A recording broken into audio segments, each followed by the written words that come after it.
Bonsoir à toutes et à tous, merci de nous retrouver sur le plateau de Voyage au bout de la nuit, votre émission quotidienne littéraire sur D8. Je suis ravie d'être avec vous ce soir pour partager encore une fois un moment de lecture et pour continuer d'avancer dans le roman de Proust du côté de chez Swann.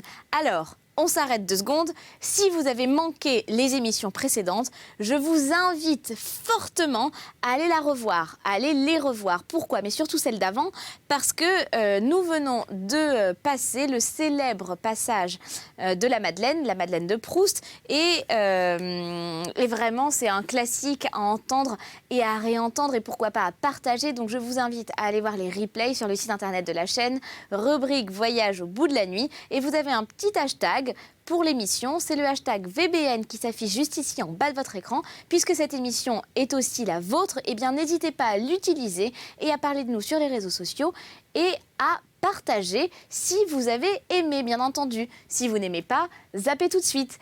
Alors, on va poursuivre la lecture donc du côté de chez Swann, comme je vous le disais.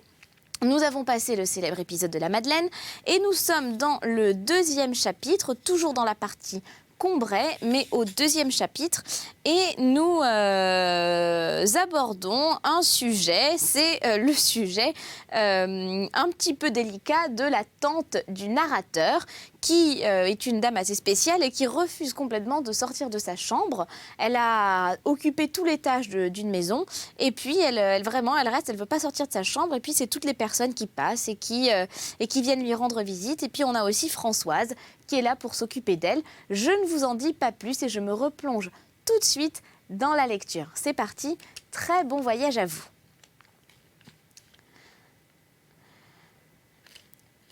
Françoise.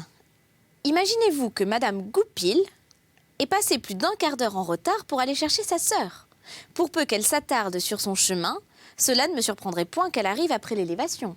« Oh, il n'y aurait plus rien d'étonnant, » répondait Françoise. « Françoise, vous seriez venue 5 minutes plus tôt, vous auriez vu passer Madame Imbert, qui tenait des asperges 2 fois grosses comme celles de la mère Caillot.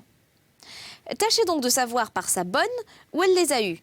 Vous qui, cette année, nous mettez des asperges à toutes les sauces, vous auriez pu en prendre de pareilles pour nos voyageurs. » Il n'y aurait rien d'étonnant qu'elles viennent de chez monsieur le curé, disait Françoise. « Ah, je vous crois bien, ma pauvre Françoise, » répondait ma tante en haussant les épaules. « Chez monsieur le curé. Ah, vous savez bien qu'il ne fait rien pousser que des méchantes petites asperges de rien. Je vous dis que celle-là était grosse comme le bras. Pas comme le vôtre, bien sûr, hein, mais comme mon pauvre bras qui a encore maigri cette année. Françoise, vous n'avez pas entendu ce carillon qui m'a cassé la tête? Non, Madame Octave. Ah, ma pauvre fille, il faut que vous l'ayez solide, votre tête. Vous pouvez remercier le bon Dieu. C'était la Maglone qui était venue chercher le docteur Pipereau. Il est sorti tout de suite avec elle et ils ont tourné par la rue de l'Oiseau. Il faut qu'il y ait quelque enfant de malade. Et là, mon Dieu, soupirait Françoise, qui ne pouvait pas entendre parler d'un malheur arrivé à un inconnu, même dans une partie du monde éloignée, sans commencer à gémir. « Oh, Françoise, mais pour qui donc a-t-on sonné la cloche des morts? Ah, mon Dieu, ce sera pour Madame Rousseau. Voilà, Tipa, que j'avais oublié qu'elle a passé l'autre nuit. Ah, il est temps que le bon Dieu me rappelle. Je ne sais plus ce que j'ai fait de ma tête depuis la mort de mon pauvre Octave. Mais je vous fais perdre votre temps, ma fille. » Mais non, Madame Octave, mon temps n'est pas si cher. Celui qu'il a fait de nous l'a pas vendu. Je vais seulement voir si mon feu ne s'éteint pas. Ainsi, Françoise et ma tante appréciaient-elles ensemble au cours de cette séance matinale les premiers événements du jour. Mais quelquefois, ces événements revêtaient un caractère si mystérieux et si grave que ma tante sentait qu'elle ne pourrait pas attendre le moment où Françoise monterait et 4 coups de sonnette formidables retentissaient dans la maison. Mais Madame Octave, ce n'est pas encore l'heure de la pepsine, disait Françoise. Est-ce que vous vous êtes senti une faiblesse? Mais non, Françoise, disait ma tante, c'est-à-dire que... vous savez bien que maintenant les moments où je n'ai pas de faiblesse sont bien rares. Un jour, je passerai comme Madame Rousseau, hein, sans avoir eu le temps de me reconnaître. Mais c'est pas pour ça que je sonne. Croyez-vous pas que je viens de voir, comme je vous vois, Madame Goupil avec une fillette que je ne connais point. Allez donc chercher 2 sous de sel chez Camus. Hein, c'est bien rare si Théodore ne peut pas vous dire qui c'est. Eh bien, ce sera la fille à Monsieur Pupin, disait Françoise, qui préférait s'en tenir à une explication immédiate, ayant déjà été 2 fois depuis le matin chez Camus. La fille à Monsieur Pupin. Oh, je vous crois bien, ma pauvre Françoise, avec cela que je ne l'aurais pas reconnue. Mais je ne veux pas dire la grande, Madame Octave, je veux dire la gamine, celle qui est en pension à Jouy. Il me ressemble de l'avoir déjà vue ce matin. Ah, moins que ça, disait ma tante, il faudrait qu'elle soit venue pour les fêtes. C'est cela. Il n'y a pas besoin de chercher, elle sera venue pour les fêtes. Mais alors nous pourrions bien voir tout à l'heure Madame Sazera venir sonner chez sa sœur pour le déjeuner. Ce sera ça. J'ai vu le petit de chez Galopin qui passait avec une tarte. Vous verrez que la tarte allait chez Madame Goupil. Dès l'instant que Madame Goupil a de la visite, Madame Octave, vous n'allez pas tarder à voir tout son monde rentrer pour le déjeuner. Et il commence à ne plus être de bonne heure, disait Françoise, qui, pressée de redescendre s'occuper du déjeuner, n'était pas fâchée de laisser à ma tante cette distraction en perspective. « Oh, pas avant midi », répondait ma tante, d'un ton résigné, tout en jetant sur la pendule un coup d'œil inquiet, mais furtif, pour ne pas laisser voir qu'elle, qui avait renoncé à tout, trouvait pourtant à apprendre, qui, Madame Goupil avait à déjeuner, un plaisir aussi vif et qui se ferait malheureusement attendre encore un peu plus d'1 heure. Et encore, cela tombera pendant mon déjeuner. Vous n'oublierez pas au moins de me donner mes œufs à la crème dans une assiette plate. C'étaient les seuls qui fussent ornés de sujets, et ma tante s'amusait à chaque repas à lire la légende de celle qu'on lui servait ce jour-là. Elle mettait ses lunettes déchiffrées, Ali Baba et les 40 voleurs, Aladdin ou la lampe merveilleuse, et disait en souriant « Très bien, très bien. Je serais bien allée chez Camus, disait Françoise en voyant que ma tante ne l'y enverrait plus. Mais non, ce n'est plus la peine, c'est sûrement Mademoiselle Pupin. Ma pauvre Françoise, je regrette de vous avoir fait monter pour rien. » Mais ma tante savait bien que ce n'était pas pour rien qu'elle avait sonné Françoise, car à Combray, une personne qu'on ne connaissait point était un être aussi peu croyable qu'un dieu de la mythologie, et de fait, on ne se souvenait pas que chaque fois que s'était produite dans la rue du Saint-Esprit ou sur la place une de ces apparitions stupéfiantes, des recherches bien conduites n'eussent pas fini de réduire le personnage fabuleux aux proportions d'une personne qu'on connaissait, soit personnellement, soit abstraitement, dans son état civil, en tant qu'ayant tel degré de parenté avec des gens de Combray. C'était le fils de Madame Sauton, qui rentrait du service, la nièce de l'abbé Perdreau, qui sortait du couvent, le frère du curé, percepteur à Châteaudun, qui venait de prendre sa retraite ou qui était venu passer les fêtes. On avait eu les apercevant, l'émotion de croire qu'il y avait à Combray des gens qu'on ne connaissait point simplement parce qu'on ne les avait pas reconnus ou identifiés tout de suite. Et pourtant, longtemps à l'avance, Madame Sauton et le curé avaient prévenu qu'ils attendaient leurs voyageurs. Quand le soir je montais, en rentrant, raconter notre promenade à ma tante, si j'avais l'imprudence de lui dire que nous avions rencontré près du Pont-Vieux, un homme que mon grand-père ne connaissait pas. « Oh, un homme que grand-père ne connaissait point ?» s'écria-t-elle. « Oh, je te crois bien. » Néanmoins, un peu émue de cette nouvelle, elle voulait en avoir le cœur net. Mon père était mandé. « Qui donc est-ce que vous avez rencontré près du Pont-Vieux, mon oncle? Un homme que vous ne connaissez point ?» « Mais si, répondait mon grand-père, c'était Prosper, le frère du jardinier de Madame Bouilleboeuf. »« Ah, bien, disait ma tante, tranquillisée et un peu rouge, haussant les épaules avec un sourire ironique. Elle ajoutait. Aussi, il me disait que vous aviez rencontré un homme que vous ne connaissiez point, et on me recommandait d'être plus circonspect une autre fois et de ne plus agiter ainsi ma tante par des paroles irréfléchies.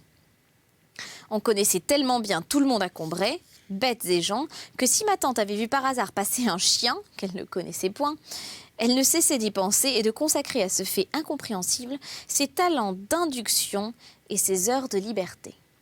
« Ce sera bien le chien de Madame Sazera, disait Françoise, sans grande conviction, mais dans un but d'apaisement et pour que ma tante ne se fende pas la tête.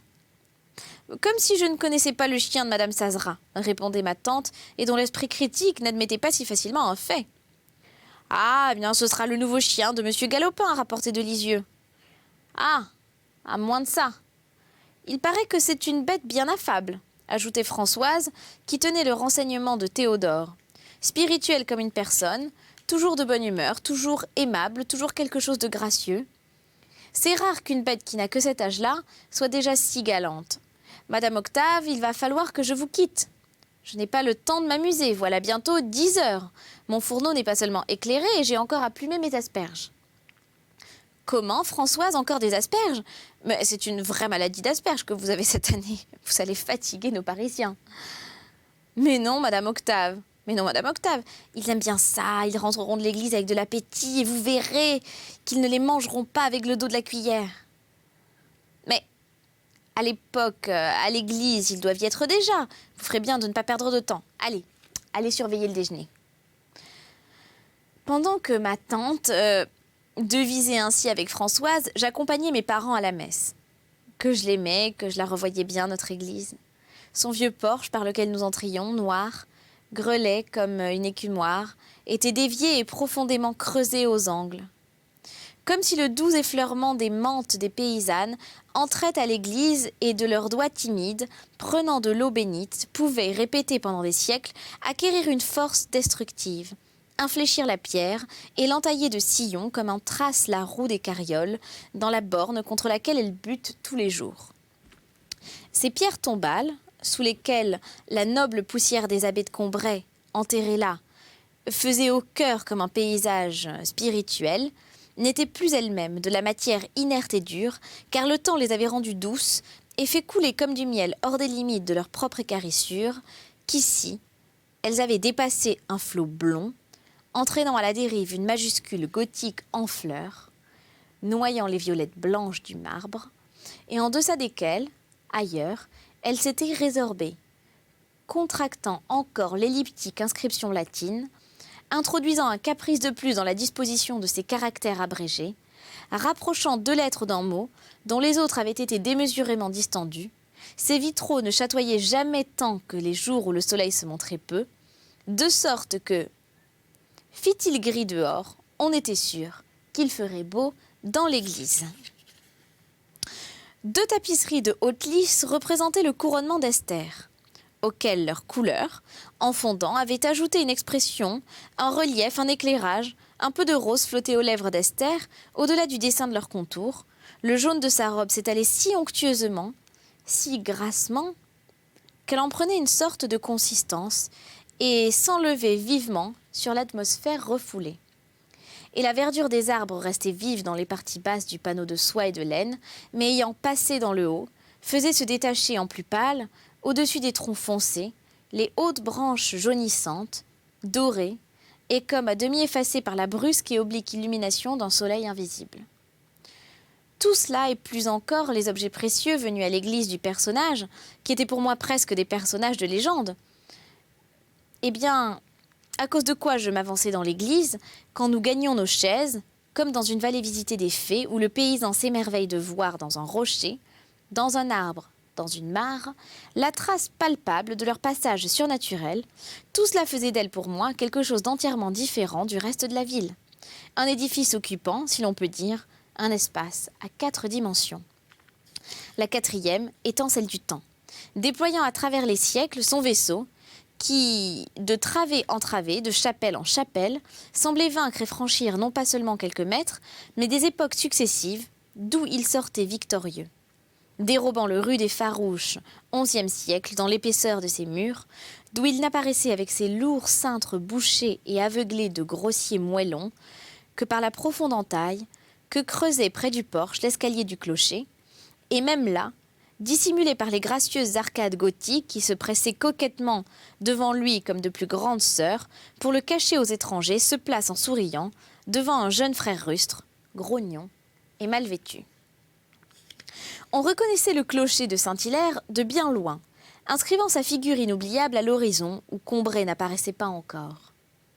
Quand du train qui, la semaine de Pâques, nous amenait de Paris, mon père l'apercevait, qui filait tour à tour sur tous les sillons du ciel, faisant courir en tous sens son petit coq de fer. Il nous disait « Allons, prenez les couvertures, on est bien arrivés. » Et dans une des plus grandes promenades que nous faisions de Combray, il y avait un endroit où la route resserrée débouchait tout à coup sur un immense plateau fermé à l'horizon par des forêts déchiquetées que dépassait seule la fine pointe du clocher de Saint-Hilaire, mais si mince, si rose, qu'elle semblait seulement rayée sur le ciel par un ongle qui aurait voulu donner à ce paysage, à ce tableau rien que de nature, cette petite marque d'art, cette unique indication humaine quand on se rapprochait et qu'on pouvait apercevoir le reste de la tour carrée et, à demi détruite, qui, moins haute, subsistait à côté de lui. On était frappé surtout du ton rougeâtre et sombre des pierres, et par un matin brumeux d'automne, on aurait dit, s'élevant au-dessus du violet orageux, des vignobles, une ruine de pourpre, presque de la couleur de la vigne vierge. Souvent sur la place, quand nous rentrions, ma grand-mère me faisait arrêter pour le regarder. Des fenêtres de sa tour, placées deux par deux les unes au-dessus des autres, avec cette juste et originale proportion dans les distances qui ne donne pas de la beauté et de la dignité qu'au visage humain. Il lâchait, laissait tomber à intervalles réguliers des volées de corbeaux, qui pendant un moment tournoyaient en criant, comme si les vieilles pierres qui les laissaient s'ébattre sans paraître les voir, devenues tout d'un coup inhabitables et dégageant un principe d'agitation infinie, les avaient frappés et repoussés. Puis, après avoir rayé en tous sens le velours violet, de l'air du soir, brusquement calmé, il revenait s'absorber dans la tour, de néfastes redevenus propices, quelques-uns posés çà et là, ne semblant pas bouger, mais happant peut-être quelque insecte sur la pointe d'un clocheton, comme une mouette arrêtée avec l'immobilité d'un pêcheur à la crête d'une vague. Sans trop savoir pourquoi, ma grand-mère trouvait au clocher de Saint-Hilaire cette absence de vulgarité, de prétention, de mesquinerie, qui lui faisait aimer et croire riche d'une influence bienfaisante, la nature, quand la main de l'homme ne l'avait pas, comme faisait le jardinier de ma grande-tante, rapetissée, et les œuvres de génie. Et sans doute, toute partie de l'église qu'on apercevait la distinguait de tout autre édifice par une sorte de pensée qui lui était infuse. Mais c'était dans son clocher qu'elle semblait prendre conscience d'elle-même. Affirmer une existence individuelle et responsable. C'était lui qui parlait pour elle. Je crois surtout que, confusément, ma grand-mère trouvait au clocher de Combray ce qui pour elle avait le plus de prix au monde, l'air naturel et l'air distingué. Ignorante en architecture, elle disait « Mes enfants, moquez-vous de moi si vous voulez. Il n'est peut-être pas beau dans les règles, mais sa vieille figure bizarre me plaît. Je suis sûre que s'il jouait du piano, il ne jouerait pas sec. » Et en le regardant, en suivant des yeux la douce tension, l'inclinaison fervente de ces pentes de pierre qui se rapprochaient en s'élevant comme des mains jointes qui prient, elle s'unissait si bien à l'effusion de la flèche que son regard semblait s'élancer avec elle. Et en même temps, elle souriait amicalement aux vieilles pierres usées dont le couchant n'éclairait plus que le faîte et qui, à partir du moment où elle entrait dans cette zone ensoleillée, adoucie par la lumière, paraissait tout d'un coup monter bien plus haut, lointaine comme un chant repris, en voix de tête, une octave au-dessus. C'était le clocher de Saint-Hilaire qui donnait à toutes les occupations, à toutes les heures, à tous les points de vue de la ville, leur figure, leur couronnement, leur consécration. De ma chambre, je ne pouvais apercevoir que sa base, qui avait été recouverte d'ardoises. Mais quand le dimanche, je les voyais par une chaude matinée d'été, flamboyer comme un soleil noir, je me disais « Mon Dieu, 9 heures, il faut se préparer pour aller à la grand-messe, si je veux avoir le temps d'aller embrasser tante Léonie avant. » Et je savais exactement la couleur qu'avait le soleil sur la place, la chaleur et la poussière du marché, l'ombre que faisait le store du magasin où maman entrerait peut-être avant la messe dans une odeur de toile écrue, faire emplette de quelques mouchoirs que lui ferait monter, en cambrant la taille, le patron qui, tout en se préparant à fermer, venait d'aller dans l'arrière-boutique, passer sa veste du dimanche et se savonner les mains, qu'il avait l'habitude, toutes les 5 minutes même, avec les circonstances les plus mélancoliques, de frotter l'une contre l'autre d'un air d'entreprise, de partie fine et de réussite. Quand après la messe, on entrait dire à Théodore d'apporter une brioche plus grosse que d'habitude, parce que nos cousins avaient profité du beau temps pour venir de Tiberzy déjeuner avec nous, on avait devant soi le clocher qui, doré et cuit lui-même comme une plus grande brioche bénie, avec des écailles et des égouttements gommeux de soleil, piquait sa pointe aiguë dans le ciel bleu. Et le soir, quand je rentrais de promenade et pensais au moment où il faudrait tout à l'heure dire bonsoir à ma mère et ne plus la voir, il était au contraire si doux, dans la journée finissante, qu'il avait l'air d'être posé et enfoncé comme un coussin de velours brun sur le ciel pâli qui avait cédé sous la pression, s'était creusé légèrement pour lui faire sa place et refluait sur les bords et les cris. Des oiseaux qui tournaient autour de lui semblaient accroître son silence, élancer encore sa flèche et lui donner quelque chose d'ineffable. Même dans les courses qu'on avait à faire derrière l'église, là où on ne la voyait pas, tout semblait ordonné par rapport au clocher surgi ici ou là entre les maisons. Peut-être plus émouvant encore quand il apparaissait ainsi dans l'église, et certes, il y en a bien d'autres qui sont plus beaux, vus de cette façon. Mais dans mon souvenir des vignettes de clochers dépassant les toits, c'est celui de Combray que je préférais. L'ambition mondaine était un sentiment que ma grand-mère était si incapable de ressentir et presque de comprendre qu'il lui paraissait bien inutile de mettre tant d'ardeur à la flétrir. De plus, elle ne trouvait pas de très bon goût que M. Legrandin, dont la sœur était mariée près de Balbec, avec un gentilhomme bas normand, se livra à des attaques aussi violentes contre les nobles, allant jusqu'à reprocher à la Révolution de ne pas les avoir tous guillotinés. « Salut, ami !» nous disait-il en venant à notre rencontre. « Vous êtes heureux d'habiter beaucoup ici ? Demain, il faudra que je rentre à Paris, dans ma niche. »« Ah !» ajoutait-il avec ce sourire doucement ironique et déçu, un peu distrait. « Il n'y manque que le nécessaire, un grand morceau de ciel comme ici. Tâchez de garder toujours un morceau de ciel au-dessus de votre vie, petit garçon, ajouta-t-il en se tournant vers moi. Vous avez une jolie âme, d'une qualité rare, une nature d'artiste. Ne la laissez pas manquer de ce qu'il lui faut. » Quand à notre retour, ma tante nous faisait demander si Madame Goupil était arrivée en retard de la messe, nous étions incapables de la renseigner. En revanche, nous ajoutions à son trouble en lui disant qu'un peintre travaillait dans l'église à copier le vitrail de Gilbert le Mauvais. Françoise, envoyée aussitôt chez l'épicier, était revenue bredouille par la faute de l'absence de Théodore, à qui sa double profession de chantre, ayant une part de l'entretien de l'église et de garçon épicier, donnait avec des relations dans tous les mondes un savoir universel. « Ah, soupirait ma tante, je voudrais que ce soit déjà l'heure de la lie. Il n'y a vraiment qu'elle qui pourra me dire cela. » Eulalie était une fille boiteuse, active et sourde, qui s'était retirée après la mort de Madame de la Bretonnerie, où elle avait été en place depuis son enfance, et qui avait pris à côté de l'église une chambre, d'où elle descendait tout le temps, soit aux offices, soit en dehors des offices. Dire qu'une petite prière ou donner un coup de main à Théodore, le reste du temps, elle allait voir des personnes malades, comme ma tante Léonie, à qui elle racontait ce qui s'était passé à la messe ou aux vêpres. Elle ne dédaignait pas d'ajouter quelques casuels à la petite rente qui lui servait la famille de ses anciens maîtres, en allant de temps en temps visiter le linge du curé ou de quelque autre personnalité marquante du monde clérical de Combray. Elle portait au-dessus d'une mante de drap noir un petit béguin blanc, presque de religieuse, et une maladie de peau donnée à une partie de ses joues et à son nez recourbé, les tons roses vifs de la balsamine. Ces visites étaient la grande distraction de ma tante Léonie, qui ne recevait plus guère personne d'autre, en dehors de monsieur le curé. Ma tante avait un peu évincé tous les autres visiteurs, parce qu'ils avaient le tort à ses yeux de rentrer tous dans l'une ou l'autre des deux catégories de gens qu'elle détestait.